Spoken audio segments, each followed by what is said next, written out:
Yo me acuerdo como si fuera hoy. Era agosto de 1982. Muchos de ustedes no habían nacido todavía, pero otros ya habían nacido de rato.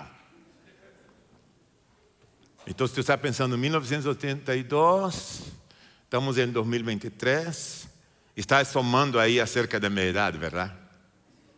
Bueno, para que tú no sufras, voy a cumplir 60 el 28 de septiembre.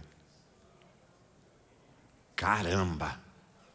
Y yo que me veo tan joven, no puedo creer que voy a llegar a 60 años. Chanfles. Parece una eternidad. Pero estaba ahí, y estaba en mis 18 años y medio. Ya llevaba 6 meses de vida cristiana. Era un baby en la fe y un joven. En una pequeña iglesia en Manaus, allá en Brasil. Vino un misionero a dar una charla. Ese misionero había vivido casi 40 años en las tribus indígenas en la frontera de Brasil, Perú y Colombia. Y en la ciudad él vino a hablar de las misiones. Y él estaba hablando a los jóvenes. Yo estaba sentado ahí como joven. Y él estaba desafiando a los jóvenes brasileños que pudieran ir a vivir entre los indígenas, aprender el idioma y traducir la Biblia para los pueblos indígenas. Y él habló acerca del llamado de Dios y cómo Dios levanta a los jóvenes. Bueno, para hacer corta la historia, escuché acerca de las misiones, del llamado de Dios en esta reunión. Cuando salí de ahí, yo conseguí este libro llamado Hijo de Paz, que lo leí fines del 83. Es un libro de 1974, escrito por Don Richardson, un misionero norteamericano que Dios lo había llamado para ir a vivir entre los Sauís, una tribu indígena caníbal en el área cerca de lo que es Papúa Nueva Guinea, Australia, en esta área. Esos indígenas eran muy famosos por matar y comer a sus enemigos. Lo que más le fascinaba a ellos era matar al enemigo y tomar el cráneo del enemigo y usarlo como almohada en la noche en la cama donde dormía. Colocaban el cráneo, coleccionaban cráneos. Los Sauís. Don Richardson, Dios lo llamó para ir allá, aprendió el idioma, sufrió muchísimo, fue una vida misionera muy dura, pero Dios lo había llamado. El libro se llama Hijo de Paz, porque los Sauís y los otros grupos indígenas que había en aquel entonces, cuando estaba en guerra, para ver un poco de treguas, lo que ellos hacían era sacrificar a un niño. Sacrificaba a un niño, un hijo. Mataba al niño y lo sacrificaba para que pudiera haber paz entre los grupos. Pasado de un tiempo volvía a la guerra y tenía que sacrificar a otro. Y así vivían, sacrificando a los niños en la búsqueda de paz. John Richardson, cuando aprendió el idioma y conoció la cultura, él entonces empezó a usar ese recurso de la cultura para hablar acerca de otro hijo de paz, de un Dios que había sacrificado a su hijo, que había dado a su hijo voluntariamente para que los Sauís ya no tuvieran que sacrificar a sus hijos, porque ahora Dios había sacrificado a su hijo y a través del sacrificio del Hijo de Dios habría paz. Fue revolucionador esto, fue increíble. Y leí el libro varias veces y otros libros de misiones que me impactaron. Un día llegué a mi casa, le dije a mi papá, solo tenía 18 años y pico, le dije, Dios me está llamando para las misiones, yo me voy. Mi papá era un hombre anticristiano, odiaba a los evangélicos, hablaba peste de los evangélicos, no quería saber nada. Cuando yo le dije esto a él tenía un sueño para mí. ¿Sabe cuál era el sueño de mi padre? Tener el primer hijo ingeniero mecánico en la familia da Silva. Ese era su sueño. ¿Tú sabes cuando tus padres tienen sueños para ti que no son tus sueños? Yo sé lo que es eso porque tengo hijos y entiendo muy bien a mi papá. Cuando tus padres sueñan por ti, no es bueno que tú tengas tu propio sueño. Pero él tenía un sueño, tener el primer hijo ingeniero mecánico, porque como él era un mecánico muy conocido en el área, quería que su hijo fuera un ingeniero mecánico a la vez. Pero yo no tenía ninguna pasión para esto. No era mi llamado. Le dije, Dios me está llamando. Fui al pastor de la iglesia y dije, Dios me está llamando. Fui con mis amigos y Dios me está llamando. Y era increíble que nadie apoyaba la idea. Algunas personas me decían, ¿para qué vas a ir de misiones? Los misioneros viven de limosnas. No tienen dinero. Esa es una carrera horrible. ¿Quién te va a sostener? Y el pastor de la iglesia habló con mi mamá, intentaron convencerme acerca de esto. Dios va a levantar otro para hacer. Dios no necesita de ti. Y empezaron a bombardearme. Yo era un adolescente saliendo de adolescencia para mi vida adulta, pero todavía no tenía 19 años de edad. Pero yo sentía que Dios me estaba llamando a las misiones. Había leído sobre los misioneros, entendía la dificultad que era de ser misionero, lo duro que iba a ser misionero, lo que ibas a tener que pasar. Y yo entendía el sacrificio, aunque no había experimentado, pero tomé la decisión. Yo tenía solo dos opciones en aquel entonces. Una opción era escuchar el sueño de mi padre, el no de mi pastor, el negativismo de mis amigos y decir, no voy ahí, yo me quedo. La otra opción era decir, sí, yo voy, Dios me está llamando y yo me voy. Gracias a Dios que han pasado casi 40 años y tomé la decisión de decir, sí, yo me voy. Me fui. Agarré mi mochila y me fui. Me fui de mi casa en 1983 y no he vuelto. No he vuelto a vivir en mi casa. Me fui por este mundo con una mochila porque Dios me había llamado. Conocí a mi señora, nos casamos muy jóvenes, ustedes conocen la historia. Pero cuando yo miro hacia atrás, yo no tenía absolutamente nada. Y durante todos esos años de la historia de mi vida y la vida de Simone, toda nuestra vida ha sido en la obra misionera y en el pastorado. No hemos hecho nada más que realmente dedicar nuestra vida a Dios. Y te digo algo, yo creo que fue una de las decisiones más increíbles de la historia de mi vida.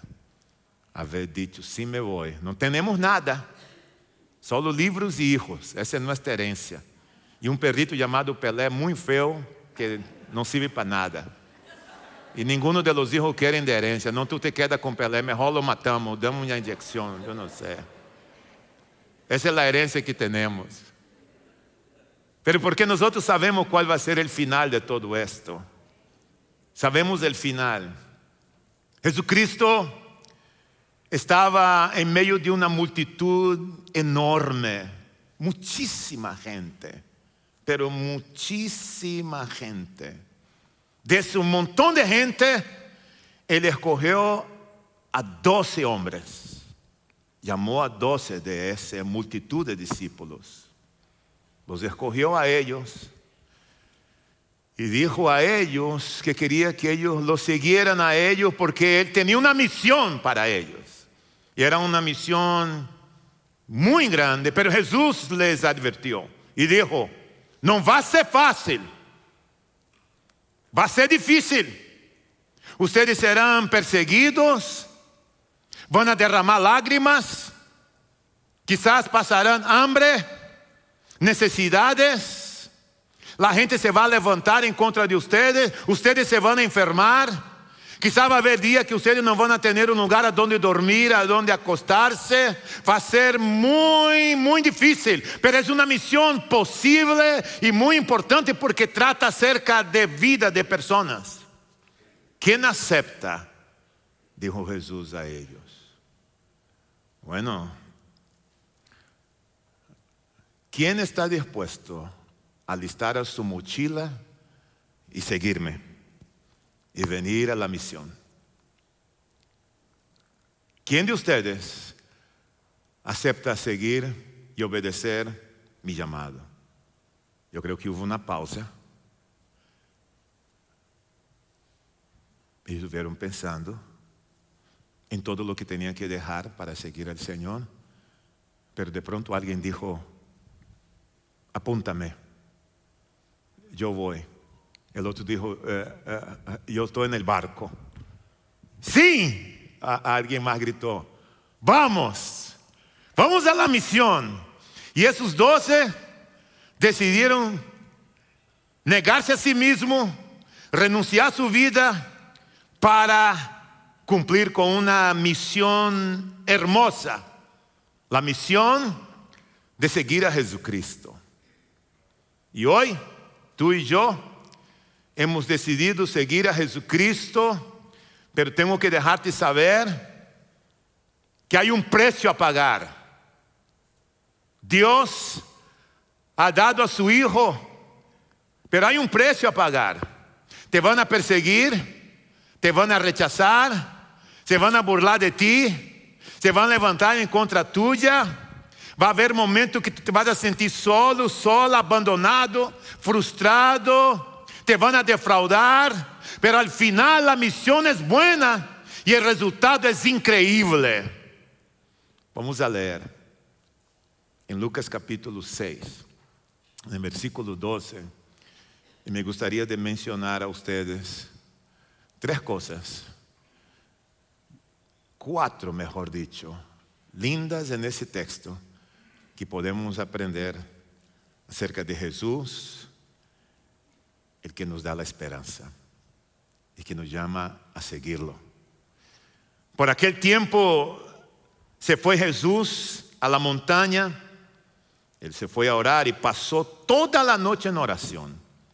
Al llegar la mañana llamó a sus discípulos y escogió a 12 de ellos, a los que nombró apóstoles: Simón, a quien llamó Pedro, su hermano Andrés, Santiago, Juan, Felipe, Bartolomé, Mateo, Tomás, Santiago, hijo de Alfeo, Simón, el que se llamaba el Celote, Judas, hijo de Santiago, y Judas Iscariote, que llegó a ser el traidor. Luego bajó con ellos y se detuvo en un llano. Había allí una gran multitud de sus discípulos y mucha gente de toda Judea, de Jerusalén, de toda costa de Tiro y Sidón, que habían llegado para oírlo y para que los sanara de sus enfermedades. Los que eran atormentados por espíritu maligno quedaban liberados. Así que toda la gente procuraba tocarlo, porque de él salía poder que sanaba a todos. Él entonces dirigió la mirada a sus discípulos y le dijo: la palabra dichosos aquí se puede traducir como felices o bienaventurados. Bienaventurados o dichosos ustedes los pobres, porque el reino de Dios les pertenece. Dichosos ustedes que ahora pasan hambre, porque serán saciados. Dichosos ustedes que ahora lloran, porque luego habrán de reír, dice Jesús. El 22 dice: dichosos serán ustedes cuando los odien, cuando los discriminen, los insulten, los desprestigien por causa del Hijo del Hombre. Alégrense en aquel día y salten de gozo, pues miren que les espera una gran recompensa en el cielo.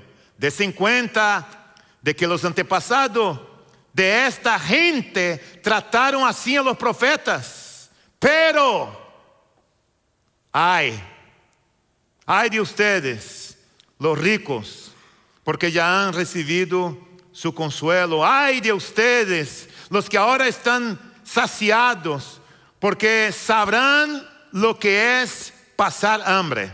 Ay de ustedes los que ahora ríen, porque sufrirán y llorarán. Ay de ustedes cuando todos los elogien. Desen cuenta de que los antepasados de esta generación, de esta gente, trataron así a los falsos profetas.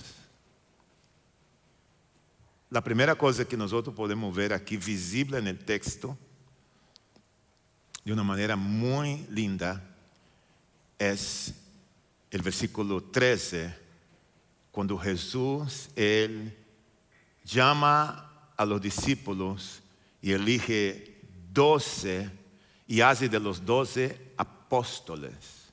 ¿Cuál es la diferencia entre un discípulo y un apóstol? La palabra discípulo para nosotros en español, la mejor traducción que podemos tener es que un discípulo es un aprendiz, un estudiante. El discípulo es un estudiante. Pero en el primer siglo un discípulo no era solamente un estudiante, sino que él seguía a un maestro. Discípulo, un aprendiz, un estudiante. Y la palabra apóstol significa el que es enviado. El que es enviado. El apóstol es el que es enviado y el discípulo es el estudiante. Entonces él llama a 12 discípulos y los va a preparar y los va a enviar. Entonces podemos asumir que todo apóstol fue un discípulo, pero no todo discípulo fue un apóstol. Todo apóstol fue un discípulo, pero no todo discípulo fue un apóstol, porque nem todo discípulo recibió el llamado para ser enviado. Y cuando estoy hablando de apóstol, yo no estoy hablando de aquellos en nuestros días que se autoproclaman apóstol. Yo estoy hablando de apóstol en el sentido del primer siglo que han sido enviados para una misión. Porque para ser apóstol, en la iglesia primitiva en aquel entonces, el apóstol debería ser escogido personalmente por Jesucristo. Yo no me puedo dar el título de apóstol, porque un apóstol debería ser escogido personalmente por Jesucristo, debería haber sido testigo ocular de Cristo después de la resurrección, y él debería probar su apostolado a través de milagros y señales. En el sentido técnico de la palabra, nosotros somos apóstoles en el sentido que hemos sido enviados y tenemos una misión. Pero en el sentido de lo que Jesús está llamando de apóstol, solo hubieron los apóstoles del primer siglo que pasaron a ser de discípulos, apóstolos enviados. La primera lección nuestra en ese texto, si tú te fijaste, es que Jesús veía el problema de la gente como hoy día Él ve nuestros problemas. ¿Te fijaste en el texto? Que la gente venía de todas las partes para ser sanado, querían tocar en Él, porque de Él salía poder. Los que tenían espíritu inmundo eran liberados. Y de la manera como Él hacía era simplesmente increíble, pero Él necesitaba más discípulos, más apóstoles, más ayuda, porque la multitud iba creciendo, la misión era grande, tenía mucho trabajo por delante, pero Jesús veía el problema de la gente. Es el mismo Jesús que ve nuestros problemas hoy día. Estábamos en el shopping, en el mall otro día con mi señora. Y una señora que nos atendía, yo le dije a ella, no soy esa es Simone, mi señora, yo soy José da Silva.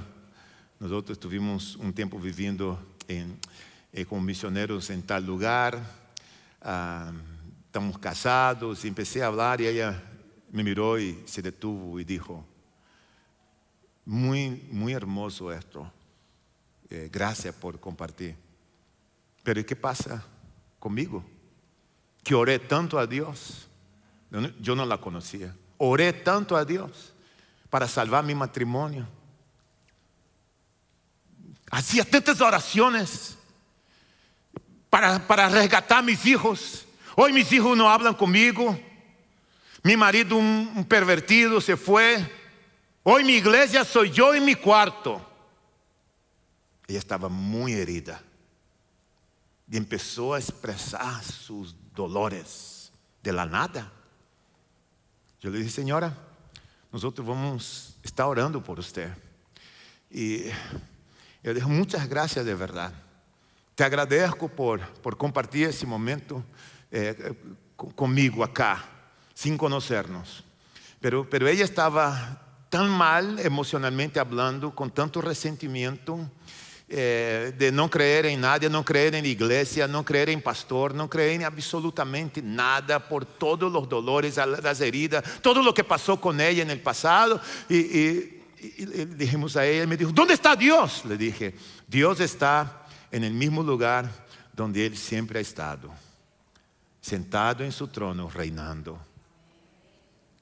Es como decir a nosotros acá, Él ve tus lágrimas, Él conoce tu dolor, Él conoce tu angustia, tu frustración. Él sabe cuando te han defraudado, cuando te han engañado. Él conoce absolutamente todo. Y Él quiere, en su gracia y misericordia, claro que Él quiere bendecirte. Claro que Él quiere derramar su bendición, pero Jesús no quería únicamente esto, bendecir a la gente. ¿Sabe lo que Jesús quería? Que la gente pudiera experimentar la verdadera vida siguiendo a Jesucristo. Y déjame decirte algo, seguir a Jesucristo no es fácil. Pero el final es lleno de mucha bendición. Lleno de mucha bendición. Entonces el texto que acabamos de leer nos dice que Jesús nos dice el precio de seguirlo. ¿Cuánto cuesta seguirlo? El precio de seguirlo. Él nos menciona el precio de seguirlo. No tiene nada que ver con dinero. Absolutamente nada que ver con dinero.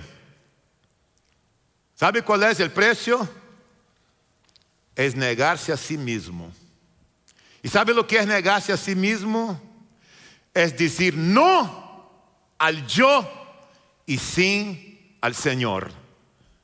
Negarse a sí mismo es decir no al yo y decir sí a Jesucristo.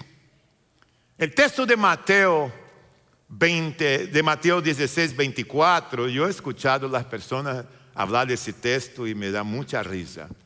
Dice, luego Jesús dijo a los discípulos, si alguien quiere ser mi discípulo, que se niegue a sí mismo, tome su cruz y me siga. Entonces yo veo a los cristianos decir, ay, yo estoy cargando mi cruz. Y yo le dije, ¿y qué es tu cruz? Ay, mi marido, pastor. En serio, sí, pastor. Ese matrimonio. Esa es la cruz que yo tengo. ¿Cuántos años cargando tu cruz? 25. Pero yo no sé qué hacer con mi cruz, es muy pesada. Es muy pesada. Entonces la persona piensa que la cruz es una dificultad, es una enfermedad. ¿Cuál es tu cruz? Oh, es una enfermedad que yo tengo. Estoy cargando mi cruz. ¿Cuál es tu cruz? O un problema económico que estoy pagando por una mala decisión. Esta es tu cruz. Entonces las personas creen que la cruz es algo o es alguien muy pesado que estamos cargando todos los días. Y es curioso que la mayoría de los cristianos no solo dicen, pero creen. Y hablan hasta emocionados. Ay, mi cruz. Estoy cargando mi cruz. No es esto que el texto enseña. La cruz no es algo, no es alguien. En el primer siglo, la cruz, cargar la cruz, significaba nada más y nada menos que la muerte. Cargar la cruz era la muerte. Porque la cruz era símbolo de muerte. Significaba simplemente cargar el instrumento de su propia ejecución. Ese era cargar la cruz. Era morir. Y por eso Jesús cargó la cruz. La cruz era maldición. Gálatas 3:3 dice, Cristo nos rescató de la maldición de la ley al hacerse maldición por nosotros, pues está escrito, maldito el que es colgado en el madero. Él cargó nuestra maldición. Él fue a la cruz por nosotros. Por lo tanto, para nosotros los cristianos hoy día, cargar la cruz significa estar dispuesto a seguir y a morir por Jesús. Está dispuesto a morir para el yo. Cargar la cruz es Da Silva muriéndose para el yo todos los días. Eso es cargar la cruz. Es cuando yo muero todos los días. Es un llamado absoluto a seguir a Jesucristo. Seguir a Jesucristo. Por eso que antes de tomar la cruz de Cristo, tú y yo deberíamos preguntarnos: ¿estoy dispuesto a seguir a Jesucristo, aunque eso significa dejar a mis amigos?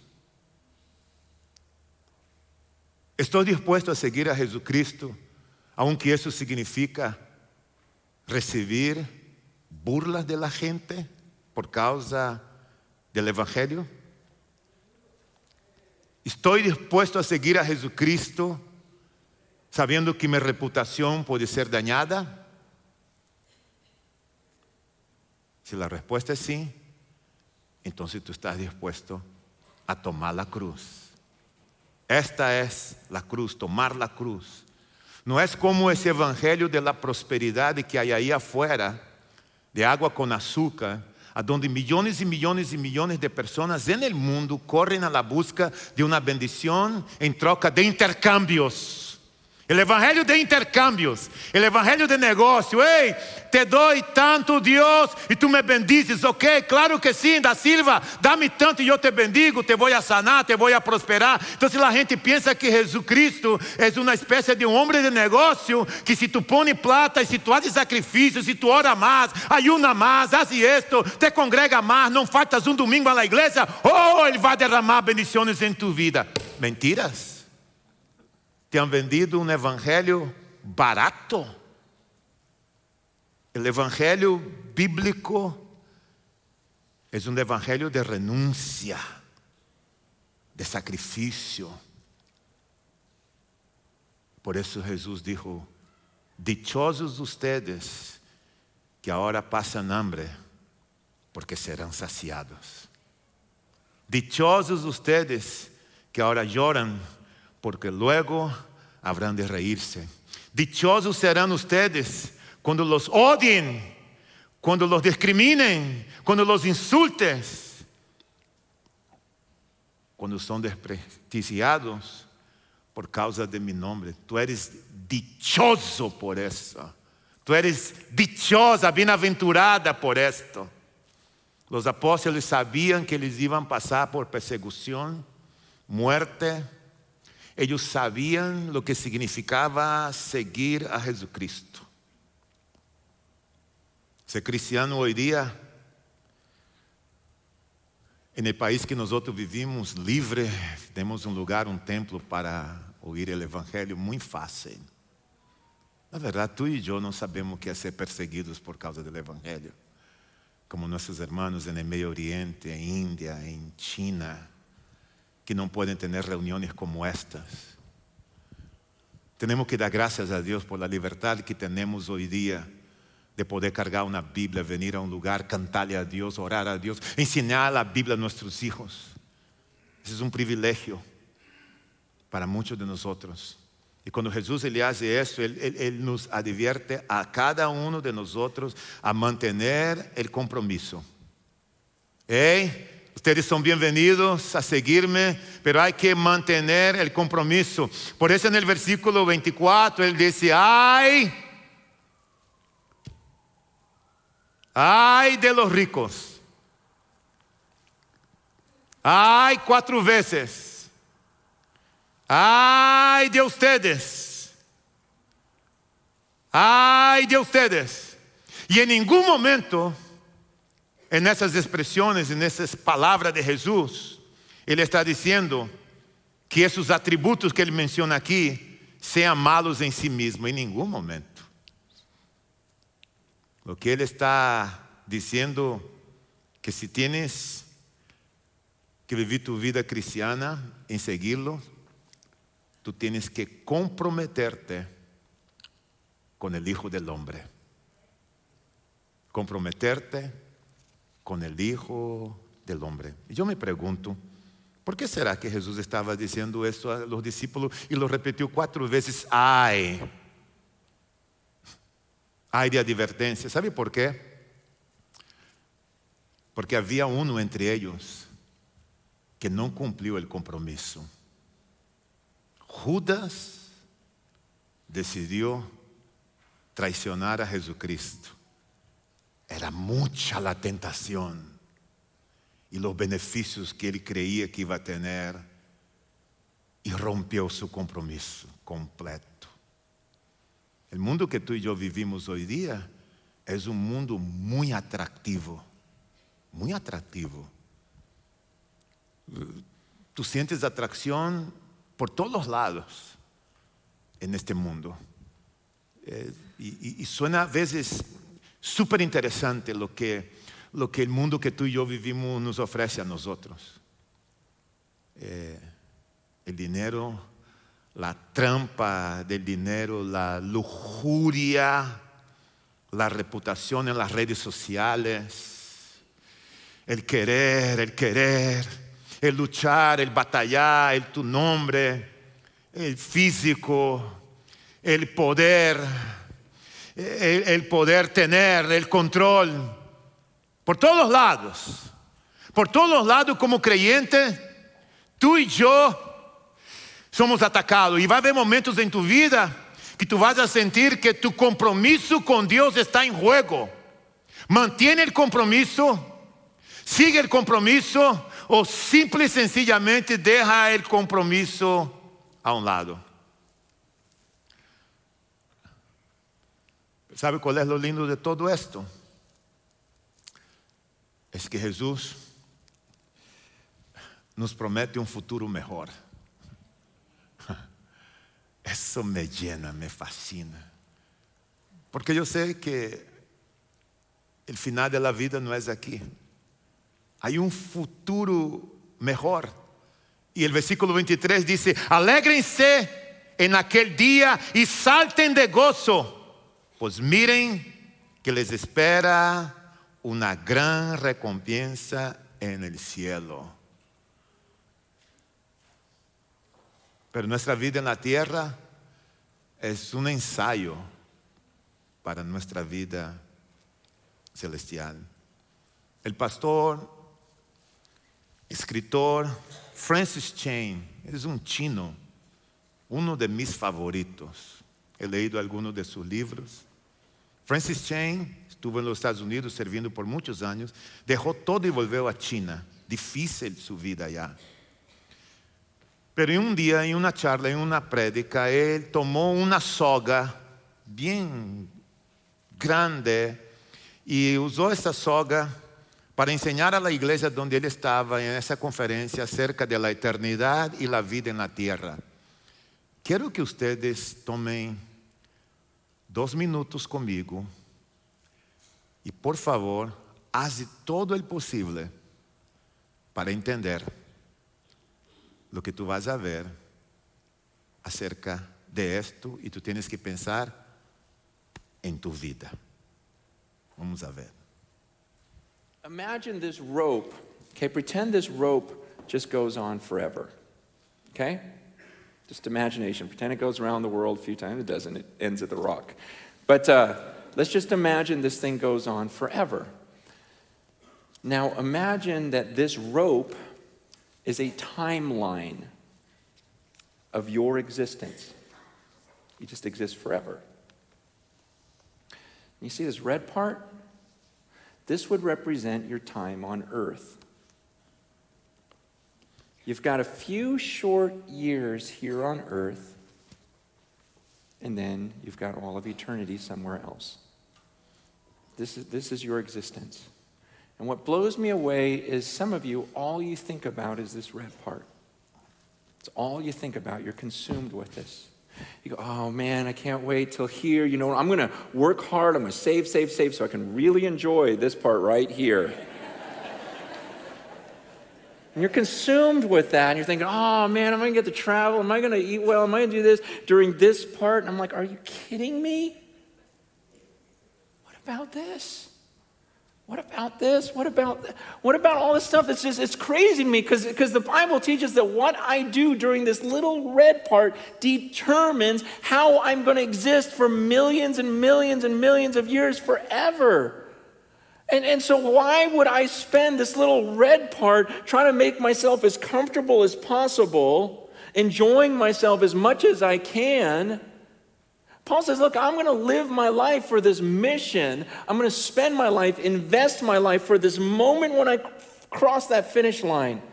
See, I'm going to forget about all this stuff I could enjoy, and I'm not going to look around. I'm going to be like a runner just looking at that moment when I face God, because when I face him, then I don't get this chance over again. We get one chance at this life on earth, and it can end at any second for any of us. We've got one chance at this, and then comes eternity.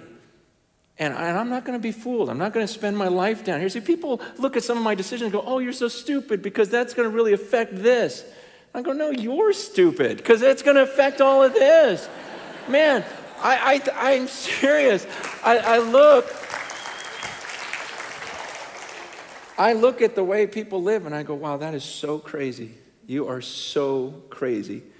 You're going to do that right now, just to enjoy right now, not even knowing if you have tomorrow, and you think that's smart and that I'm dumb. It doesn't make any sense. Paul goes, I'm not going to look around at all this stuff. And it's tempting. It's tempting to all of us. That's what I'm saying. Down here, it's crazy because everyone lives that way. Everyone lives for the red part. No one's thinking about the millions of years afterwards. It's just this crazy deception that we can't get out of our minds. And Paul goes, I'm not doing that.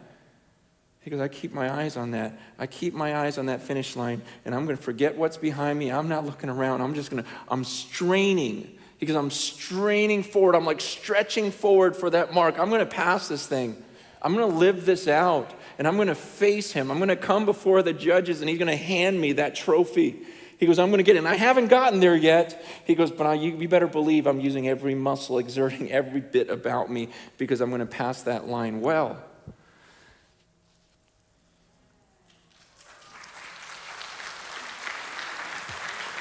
Eu não sei que tanto tu has entendido isso. Porque, como ele, eu he pensado lo mismo acerca de muitas pessoas com quem eu hablo. Não han entendido a razão de sua existência e por que estão aqui. Então, vivimos nossa vida en la parte roja de la soga y gastamos toda nuestra energía, todo lo que tenemos acá y nos olvidamos de la eternidad. ¿Sabe qué muchos están haciendo? Construyendo sus vidas para quedarse aquí.